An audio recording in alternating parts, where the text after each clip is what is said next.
Hi there, my name is Aidan Smeaton and this is Health Walks Plus.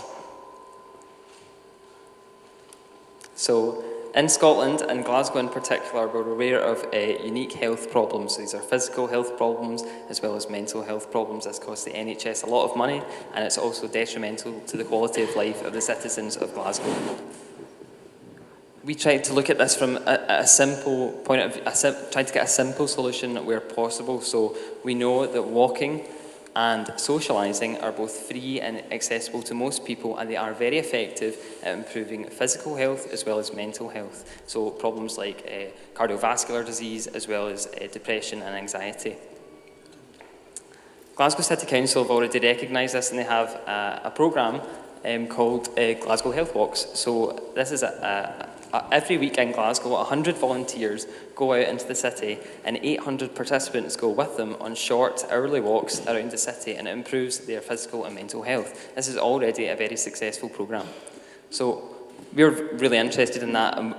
Over the course of the weekend, we got in touch with the coordinator and also some of the volunteers, and we wanted to get an insight into what made this initiative so successful and what could we do, what problems are they facing that we could maybe address.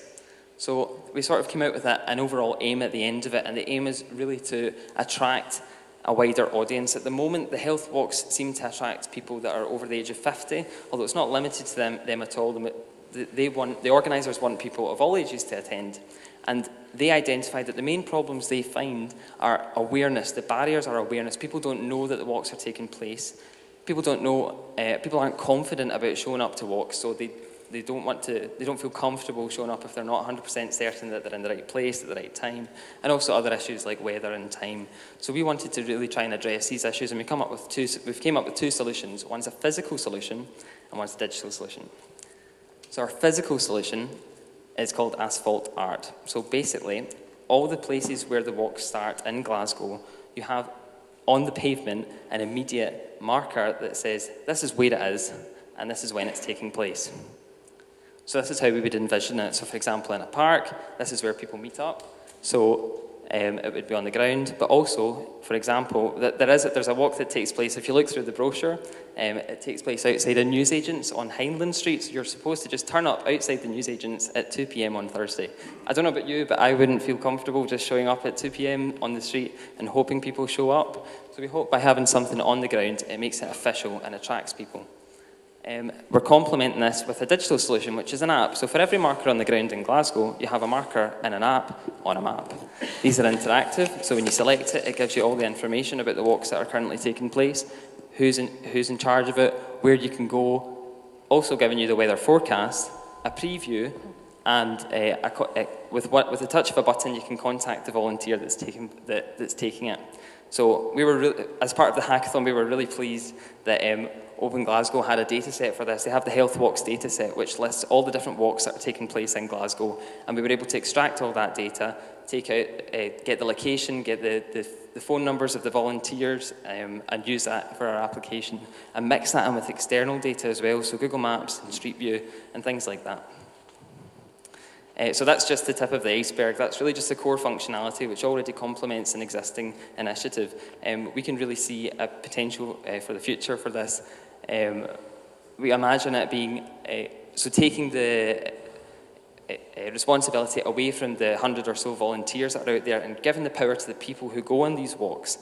So letting the application allow them to start their own walks or get in touch with other people who are interested in walks in their area, using the local knowledge to really empower the people to contribute to this and have reminders. And of course, it's not just limited to health, and it's not just limited to Glasgow. You could have it for any city, and you could have it for themed walks as well, so pram walks or things like that.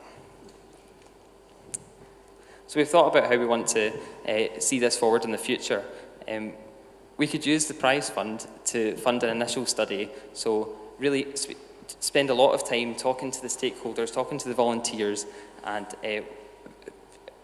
design the service for them, and then launch a trial application and evaluate it. From then on, we would hope to get sponsorship from councils and the NHS and public bodies, because we know we can prove that this will improve the health in Glasgow. Thank you. Thank you, Health Walks Plus.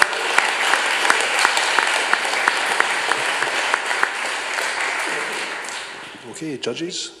Aidan, nice to see you again. Hi there. Lovely project, very close to my heart. How, though, do you get new people engaged? That's the one step there that hasn't been taken. Yeah, so at the moment, the engagement is done through leaflets and pamphlets. So the information about these walks is in community centres, and for you to find out about it, you have to go to the community centre. They have a website as well where you can download a PDF and find more information. But the real barriers that they've told us are one of the main things is awareness. So we think that by having, it physically on the ground where you cannot miss it, that will get people engaged. People will know what it is and what it's about. Thank you. Did you give any thought to tracking the positive impact that participating in the walks might have to individual users, and how that would be tracked over a longer period of time? Yeah, of course, so that's a sort of quantitative question, like how do you really measure this? I guess what we know that the current system in place, Health Walks, doesn't measure things quantitatively, but it is effective and it is funded.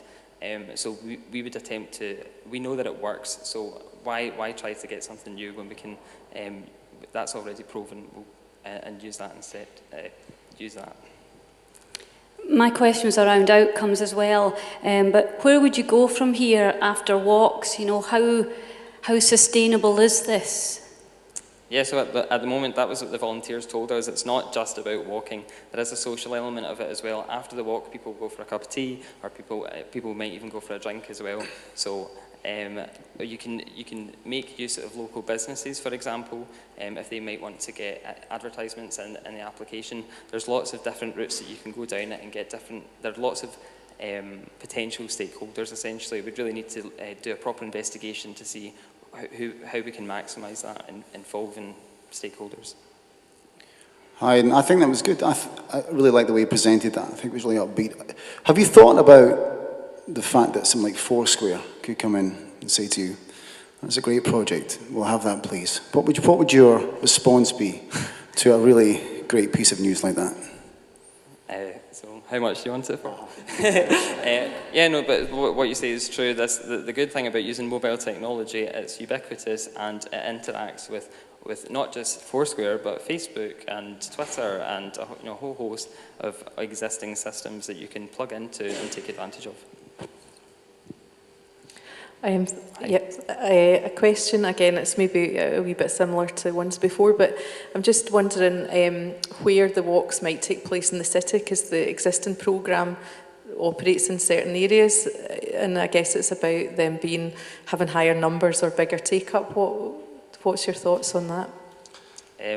So do you mean how can we get more people involved in specific, like target specific areas? Yeah. Yeah. So I mean, the great thing about having this data available as well is you can see where the areas of deprivation are and things like that. And if you can match that up with where the walks are taking place, you can say, oh well, maybe we've not actually got a walk in this area. Let's start a walk in this area and see if we can get people involved.